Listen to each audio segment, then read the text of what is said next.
पुण्यश्लोक अहिल्यादेवी होळकर त्रिशाब्दी जयंती महोत्सवी वर्ष व विद्यापीठाच्या 6व्या नामविस्तार दिनानिमित्त राष्ट्रीय चर्चासत्राचे आयोजन करण्यात आले होते। या कार्यक्रमाची सुरुवात ग्रंथदिंडीने झाली। या राष्ट्रीय चर्चासत्राचे उद्घाटन नांदेड येथील स्वामी रामानंद तीर्थ मराठवाडा विद्यापीठाचे कुलगुरू प्राध्यापक मनोहर चास्कर यांच्या हस्ते झाले। या कार्यक्रमाचे बीजभाषक म्हणून होळकर इतिहास साधन ग्रंथाचे संपादक डॉक्टर देविदास पोटे हे होते।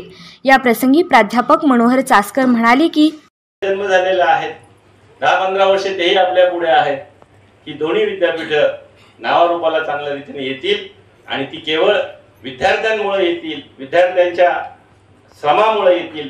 कारण दोन्ही विद्यापीठांना जी नावं आहेत, स्वामी रामानंद तीर्थ यांनीही फार मोठा लढा लढला आणि त्या विद्यापीठाचं नाव एका शिक्षकानं, ते विद्यापीठाचं नाव त्या शिक्षकांचं नाव आहे आणि नावारूपाला आणलं।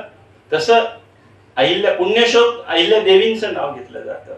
मगाशी पोटे सरांनी बोलता बोलता म्हणाले का त्या महाराणी आहेत, पण मला एक आवडलं सर आपल्या बोलण्यातनं, सरांनी सांगितलं महाराणीपेक्षा पुण्यश्लोक हा शब्दामध्ये जेवढी ताकद आहे ना, ती प्रचंड प्रमाणात ताकद आहे आणि ती ऊर्जा, ती नावाची ऊर्जा आहे मित्रांनो, त्या विद्यार्थ्यांमध्ये ती भरली पाहिजे। आणि किंबहुना नुसतं नाव जरी घेतलं पुण्यश्लोक अहिल्यादेवी होळकरांचं, तर विद्यार्थ्यांमध्ये निम्म एक स्फूर्ती येते, एक वेगळ्या प्रकारचे विचार भरले जातात। एक उदाहरण म्हणून सांगतो, एका रस्त्यावरती एक फुगेवाला फुगे विकत असतो।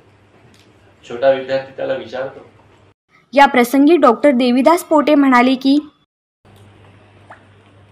आपण आता आपल्याला सुरुवात करूया। या महाराष्ट्र भूमीमध्ये अनेक महत्त्वाची नररत्ने निर्माण झाली, जन्माला आली। बरं, महाराष्ट्राला महाराष्ट्र भूमी का म्हणायचं, महाराष्ट्र का म्हणायचं? पूर्ण देशामध्ये राष्ट्र शब्द हा ज्या प्रांताच्या नावामध्ये आहे असा एकमेव प्रांत म्हणजे महाराष्ट्र। आणि त्याला महाराष्ट्र म्हणण्याची अनेक कारणं आहेत। त्यातलं महत्त्वाचं कारण मी आता जे सांगितलं, अनेक महान कर्तृत्ववान महापुरुष या भूमीमध्ये जन्माला आले। त्यामध्ये छत्रपती शिवाजी महाराज आणि अहिल्याबाई होळकर ही नावं, हे दोघे युग प्रवर्तक पुरुष होते, महापुरुष होते, हे राजकीय व्यक्तिमत्व होते। पहा, भारताच्या इतिहासामध्ये अनेक राजे जन्माला आले, पण ज्याला आपण जाणता राजा म्हणतो ते एकमेव नाव म्हणजे छत्रपती शिवाजी महाराज। तसंच अनेक राण्या झाल्या, अनेक महाराण्या झाल्या, पण जिला आपण जाणती राणी म्हणतो, लोकमाता म्हणू शकू, अशी एक पुण्यश्लोक म्हणू शकू, अशी एकमेव राणी म्हणजे अहिल्याबाई होळकर। आणि ही दोन्ही व्यक्तिमत्व ज्या महाराष्ट्र भूमीत जन्माला आली, इथल्या भूमीत त्यांनी आपलं इथल्या आणि माळव्याच्या भूमीत त्यांनी आपलं कर्तृत्व गाजवलं आणि म्हणून महाराष्ट्राचं नाव महाराष्ट्र आहे। या दोघांमध्ये काय साम्य आहे की या दोघांनाही त्यांची जी राजकीय प्रतिभा आहे ती अशी अतिशय प्रगल्भ होती। त्यांच्या विचारांचा जो पैस आहे तो अतिशय व्यापक होता। त्या दोघांच्याही व्यक्तिमत्वाला चतुरस्रपणाची आणि समर्पणाची एक पार्श्वभूमी होती। ते दोन्ही राज्यकर्ते योगी प्रवृत्तीचे होते। अनेक गोष्टी दुर्मिळ असते इतिहासात तुम्ही पहा, चैन करणं, भोगविलासात राहणं, ऐशा आरामात राहणं ही राजशाहीची सर्वसामान्य प्रवृत्ती होती। याला अपवाद असणारी ही दोन व्यक्तिमत्व म्हणजे शिवाजीराजे आणि अहिल्याबाई होळकर। शिवाजी महाराजांना आपण श्रीमंत योगी म्हणतो, तर अहिल्याबाईंना श्रीमंत शिवयोगिनी असं म्हणतो। हे राज्य व्हावे ही श्रींची इच्छा, हे शिवाजीराजांनी म्हटलं। तर आपलं राज्य शिवार्पण करून अहिल्याबाईंनी शिवशंकराच्या नावानं आणि त्याच्या साक्षीनं राज्यकारभार चालवला। आणि त्यांच्या हातात जे शिवपिंड आहे ते केवळ धार्मिकतेची निशाणी नाहीये, ते केवळ धार्मिकतेचं प्रतीक नाहीये, ते समर्पणाचं प्रतीक आहे, ते अध्यात्माचं प्रतीक आहे। आणि म्हणून त्यांनी ते शिवपिंड आपल्या हातामध्ये धारण केलेले आहे।